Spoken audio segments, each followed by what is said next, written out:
ตอนเฮายังน้อยนี่ไปโรงเรียนนี่บ่เคยแบบได้เงินไปได้บางคนเขามีเงินเขาก็สิชวนกันเอ้ยกินอันนี้บ่กินอันนี้บ่ไปสินะกินขนมบ่บักกะปุ่นเนาะแล้วเขาเจ้ามาขายเป็นถ้วยนะพี่น้องเขาเจ้าหามาขายใช่นะเขาก็สิชวนกันว่าได้กินขนมจีนบ่ไปสิ เจ้าก็ นะ บ่ไปนะเจ้า ไอ้เฮานี่แบบบ่มีเงินน่ะเนาะเฮาก็แบบบ่ไปเฮาก็บอกเขาว่าบ่ไปดอกอย่างประมาณนี้นะแต่จริงแล้วตัวเองบ่มีเงินจังซี่นะมันก็มีพี่น้องบางครั้งบางคราวเนาะก็เคยมีแบบมันแบบว่าไปยืนเบิ่งเขากินจังซี่นะมันก็มีได้พี่น้องอันนี้คือความเป็นจริงเนาะแบบด้วยความตัวเองบ่มีอ่ะนะบ่มีแบบถือว่าจนก็ว่าได้สิแบบไปหลังโรงเรียนพี่น้องเพราะว่ามันมีหมากไม้ป่าเราสิพากินแบบซะแหละเพื่อที่จะบ่ไปยืนเบิ่งคนอื่นเขาแบบว่ากินของที่แบบว่ามันแซ่บๆจังซี่นะคือตอนนั้นยังน้อยเนี่ยเอาจริงๆเนาะแบบข้าวต้มขนมนี่มันแซ่บได้มันแซ่บเพราะว่ามันเฮาบ่มีเงินซื้อข่อยมีอันเอื้อยน้องเขาโรงเรียนพร้อมกัน3คนก็สิจองคันเดียวก็สิถือกลับไปนำกันสวัสดีครับผมวันนี้ก็เฮาสิมาเว้าอดีตตอนสมัยยังน้อยพี่น้องเนาะตอนอยู่บ้านตอนอยู่สปลาวตอนเป็นเด็กน้อยผู้ใหญ่บ้านเลยประกาศเนาะเวลาแบบเขาโรงเรียนอะไรก็เพิ่นก็สิประกาศให้เด็กน้อย5 ปี5 6 ปีไปเข้าโรงเรียนจังซี่เนาะคือข่าวประถมคืออยู่สปลาวอ่ะพี่น้องคืออยู่สปลาวนี่มันบ่ได้มีอนุบาลบ่ได้มีอนุบาลมันบ่ได้อนุบาลเนาะมันก็เข้าโรงเรียนประถมป .1 ป .2 ขึ้นไปเลยจังซี่เนาะตั้งแต่เคยเข้าบ่มีอนุบาลป .1 ฮอดป .5 ป .1 ฮอดป .5 ตอนรุ่นเฮาเข้าสมัยเฮายังน้อยเข้าจังซี่นะคือเมื่อก่อนนี่ตอนยังน้อยอยากไปเลยอยากไปโรงเรียนเขาโรงเรียนปวดขึ้นยังแม่นเพราะยังฮู้บ่เพราะว่าตอนไปต้องเป็นตอนไปเรียนนี่แบบหมู่หลายเนาะเพื่อนหลายไปสินะพี่น้องอยากไปเนาะอยากไปโรงเรียนอยากไปเลยพี่น้องไปหาหลินมันม่วนเนาะม่วนได้แบบสินะคืออยู่ตามชนบทลาวนี่เวลาเฮาไปเรียนเนาะมันก็สิมีเฮาไปตั้งแต่ 8:00 นเนาะ 8:00 นเช้าแล้วก็ประมาณ11:00 นบ่11 โมงก็เลิกเรียน 11 โมงบ้านกินข้าว11 โมงนี่เลิกนี่คือแบบว่ากลับบ้านไปกินข้าวพี่น้องเนาะคือบ่ได้มีแบบว่า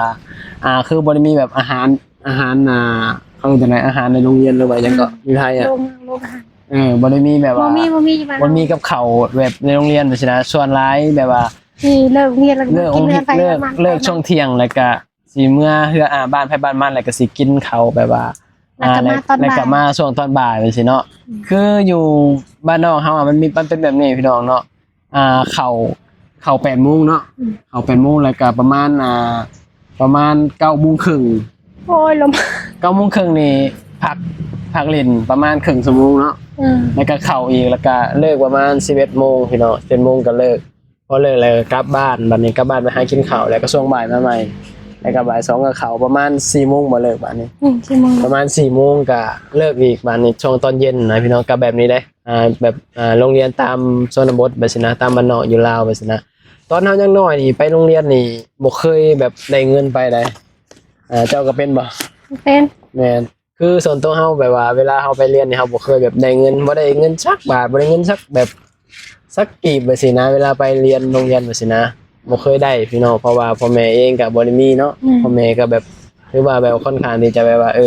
พอแต่ได้อยู่ได้กินนะบ่ได้มีเงินแบบให้ลูกไปเรียนทุกมื้อจังซี่นะถ้าเกิดว่ามีเงินมีหยังก็ไว้ซื้อนั่นซื้อนี่จังซี่นะพี่น้องส่วนหลายไปเรียนนี่มีแต่แบบว่าไปแบบบ่ได้มีเงินติดตัวเลยจังซี่นะมีแต่ไปแบบว่าไปหากินหมากไม้อยู่ในป่าเพราะว่าอยู่หลังโรงเรียนน่ะมันสิมีป่าแล้วก็มีหมากไม้หลายพี่น้องเนาะหมากไม้ป่านะเป็นหมากต้องหมากแง้วจังซี่เนาะหมากต้องคือสะท้อนเลยเนาะอยู่ไทยเอิ้นสะท้อนบ่หมากสะท้อนน่ะพี่น้องแต่บางแง้วนี่บ่ฮู้ว่าคนไทยเอิ้นจังได๋แต่ภาคอีสานอาจจะฮู้ว่าแง้วพี่น้องเนาะแล้วไปหากินแบบว่าหมากไม้ป่าเลยพี่น้องบ่เป็นหมากตะกั่วหมากไข่เขาหมากเล็บแมวเพราะว่าเมื่อก่อนป่ามันหลายอยู่หลังโรงเรียนนะก็พอแบบพักแบบเลิกแบบว่าพักเที่ยงแล้วบ่แม่นแบบว่ามันสิมีชั่วโมงครึ่งชั่วโมงแบบว่าออกมาแบบว่าเล่นแบบสินะก็สิพากันไปหากินหมากไม้ป่าสินะก็แล้วแต่บางคนเนาะลูกแบบว่าคนมีเงินก็แบบสิได้แบบซื้อกินข้าวต้มขนมแบบนี้เขาเจ้าก็สิมาขายพวกขนมแบบนี้พวกแบบว่าไอติมแบบนี้เนาะตอนมันจะมีร้านค้าแม่มันสิมีร้านค้าในโรงเรียนเขาเจ้าหามาขายนะพี่น้องมันก็บ่ได้แพงเนาะตะกี้กัน ตั้งแต่500กีบ 500กีบ 500กีบถึง5,000กีบ 5 บาท 10 บาทเนาะเมื่อก่อนถ้าเป็นเงินไทยอ่ะนะมัน แม่น มันบ่ได้แพงเด้พี่น้องแต่ว่าด้วยความที่แบบเฮาก็บ่ได้มีเงินมีทองแบบนี้นะสุดท้ายเฮาไปเฮาก็สิแบบไปหากินหมากไม้ตามธรรมชาติจังซี่นะบ่ได้แบบมีเงินมีหยังไปหั้นนะแต่ว่าเมื่อก่อนน่ะมันก็บ่ได้คิดหยังเนาะหรือว่าเฮาเป็นเพราะว่าเฮาแบบว่าเฮายังน้อยบ่แบบนี้นะเฮาก็บ่ได้คิดว่าเฮาลำบากหยังแบบนี้นะ แม่น ก็ไปแบบถึงเวลาไปเรียนก็ไปแบบนี้นะไปนี่บ่เคยขาดเรียนนะเอาจริงๆแบบว่าบ่เคยขาดเรียน บ่เคยโตน น้อยเถื่อที่จะขาดเรียนอันนี้สำหรับแบบเรียนอยู่ประถมนะคือแบบน้อยเถื่อที่จะขาดเรียนบ่เคยขาดแบบนี้นะคืออยากไปตลอดอยากไปแบบว่าอยากไปเรียนเพราะมันม่วนนะแต่ตั้งน้อยย่อมรับว่าม่วนๆเลย มีจองอันเดียวก็คือแบบป้าเลยที่ได้ตัวจะกิน แม่น จองก็ คือแบบว่า จะบ่มีเงินซื้อได้ เว่าง่ายๆฮะแบบจ้องนี้บ่มีได้ บ่ บ่มีเพอบ่มี แต่ เงิ กาน รไป ซื้อ น้ำโมบ่ กลางเป็นน้ำโม คอยมีอันเอื้อยน้องเขาโรงเรียนพร้อมกัน3คน อื ก็ ม สิจองคันเดียวก็สิถือกลับไปนำกัน แม่น คือแบบว่าตอนนั้นยังน้อยนี่ก็เขาสิมองอีกแบบก็ถือว่าลำบากอยู่พี่น้องเนาะแต่ว่าด้วยความคิด แต่ เฮา บ่ได้ฮู้จักว่าลำบาก แม่นด้วยความคิดเฮาสมัยเฮายังน้อยเฮาก็บ่ได้คิดว่าลำบากนะแต่ว่าลึกๆแล้วถ้ามองภาพรวมแล้วมันก็ลำบากเนาะเพราะว่าเวลาไปเรียนนี่เวลาฝนตกก็บ่มีร่มหั้นนะแล้วก็เวลาแบบว่าเสื้อผ้านี่ก็ใส่ ใจ ของ จังแต่เป็นป ใส่รุ่นชูรุ่นแบบนี้นะของพี่ชายของพี่สาวแบบนี้นะเขาเจ้าแบบคือเขาใหญ่เลยเขาใส่บ่ได้แล้ว แล้ว ก็ ก็มาใส่ ป้าแล้วเขาก็มาใส่ต่อเขาก็มาปล่อยเป็นรุ่นหลังไปเรื่อยๆใช่นะก็คือพ่อแม่ก็สิเก็บไว้ให้ใช่นะก็บ่ได้ซื้อไปสินะพี่น้องก็ใส่แบบรุ่นสู่รุ่นกันตลอดนะถ้ามองลึกๆก็ถือว่าลำบากพอสมควรอยู่พี่น้องแต่ว่าน้อยด้วยแบบว่าเฮายังน้อยเนาะเฮาอาจจะบ่ได้คิดหยังมากมายไปสินะมันก็บ่ได้ว่าลำบากอีหยังไปสิเนาะเพราะเฮาบ่ได้คิดว่าเฮาแบบบ่มีความคิดแบบผู้ใหญ่นะเด็กน้อยนะมันก็ม่วนตามแบบว่าภาษาเด็กน้อยพี่น้องเนาะ แล้วก็เวลาไปเรียนก็คืออย่างเขาเว้าก็บ่ได้มีเงินมีทองแบบว่า คือคนอื่นเขาแบบนี้เนาะเวลามันก็มีได้บางทีแบบว่าสมมุติว่ามันแบบ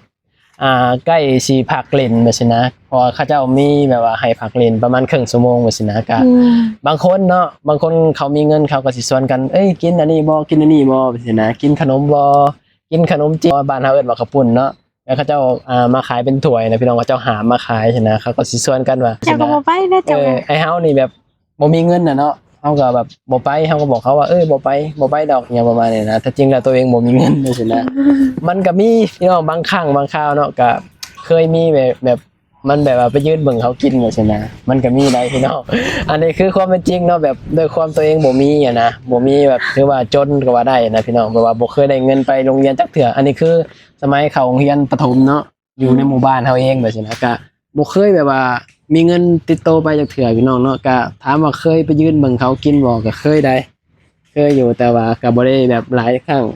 บ่ได้บ่อยส่วนหลายสิบ่ไปยืนเบิ่งจังซี่นะเพราะมันเจ็บในเฮาแบบว่าอยากจังซี่นะแต่ส่วนหลายคืออย่างเฮาก็สิแบบไปหลังโรงเรียนพี่น้องเพราะว่ามันมีหมากไม้ป่าเราสิพากินแบบซะแหละเพื่อที่จะบ่ไปยืนเบิ่งคนอื่นเขาแบบว่ากินของที่แบบว่ามันแซ่บๆจังซี่นะคือตอนนั้นยังน้อยเนี่ยเอาจริงๆเนาะแบบข้าวต้มขนมนี่มันแซ่บได้ มันแซ่บเพราะว่ามันเฮาบ่มีเงินซื้อมันก็เลยเห็นให้แบบมันแซ่บมันนั่นแหละก็เลยเห็นให้เฮาแบบว่าอยากกินเป็นขนมบ่แบบนี้เนาะแต่จริงแล้วมันบ่ได้สูอะไรมากมายอยู่ป่าดอกที่แบบมีประโยชน์หลายกว่าแต่ว่าด้วยความแบบว่าเฮาบ่เคยกินแบบนี้นะเฮามีโอกาสกินน้อยที่สุดแบบนี้นะเฮาก็เลยอยากอันนั้นที่เฮาแบบว่าบ่ค่อยได้กินน่ะมันเป็นหยังที่แบบมันแซ่บเนาะคือขนมแบบที่เฮาบ่ค่อยได้กินขนมแบบนี้เพราะว่าบ่มีเงินซื้อเนาะ เพราะพ่อแม่ก็บ่ได้มีแบบนี้นะแบบค่อนข้างที่จะแบบว่าถ้ามีเงินมีหยังก็ค่อนข้างจะเก็บไว้แบบว่าเอาไว้ซื้ออย่างอื่นมากกว่าแบบเอาเงินไปแบบว่าซื้อกระต้มขนมแบบนี้ส่วนหลายก็สิบ่ค่อยแบบว่าได้กินขนมแบบนั้นพี่น้องเนาะเห็นแต่หมู่กินแบบนี้นะคือแบบบางคนเนาะแบบเขาไปแบบว่าไปเรียนเป็นหยังเขาก็ได้เงินทุกมื้อใช่นะเพราะว่าพ่อแม่เขาแบบมีเงินแบบนี้นะก็อาจจะให้มื้อนึง1,000-2,000เนาะเป็นเงินไทยก็ประมาณแบบ5 บาท10 บาท20 บาทอหยังประมาณเนี้ยนะแต่สำหรับเฮาก็ทำไปโรงเรียนก็คือแบบไปถึงเวลากินข้าวแล้วก็ไปจังซี่นะบ่ได้เคยแบบพ่อแม่เอาเงินให้จังซี่นะมีน้อยที่จะแบบพ่อแม่เอาเงินให้จังซี่นะพี่น้องเนาะก็เลยเฮ็ดให้เฮาแบบบ่ค่อยได้ชินกับการที่แบบว่าไปเรียนต้องได้เงินจังซี่นะส่วนหลายแบบไปเรียนต้องไปมือเปล่า มากินข้าวอยู่บ้านจังซี่นะส่วนหลายก็สิเป็นแบบสั้นพี่น้องชีวิตใน ก็ม่วนเด้อล่ะ ในวัยเด็ก เลิ เฮาก มากกะลิง แม่น หมู่หลาย แม่นหมู่หลายแล้วก็เมื่อก่อนเนาะเมื่อก่อนมันบ่ได้มีโทรศัพท์เป็นบ่เอาสิลินตามแบบว่าเท่าที่แบบว่าเด็กน้อยตามชนบทลินจังซี่นะก็ลินไม้ลินตอกลินกระโปงกระป๋องจังซี่นะลินเต้นย่างจังซี่แม่นตามแบบเด็กน้อยอยู่บ้านนอกเฮาไปสิสิแล้วมันก็หมดไปอีกได้เฮาเนาะสมัยนั้นยังน้อยใช่เนาะกินนี่ก็บ่ยิ่งหลายพี่น้องเฮาก็มาเล่าแบบว่าอิหยังจะอยากมาเด็กว่ะ มาเราย้อนวัยเด็กสมัยเฮายังน้อยพี่น้องก็สิประมาณนั้นแหละชีวิตตอนยังน้อยก็บ่ได้มีหยังหลายดอกพี่คลิปนี้ก็สิปิดคลิปเพียงเท่านี้ไว้พอกันคลิปหน้าเด้อพี่น้องฝากกดติดตามเด้อพอกันคลิปหน้าสบายดีสวัสดีครับ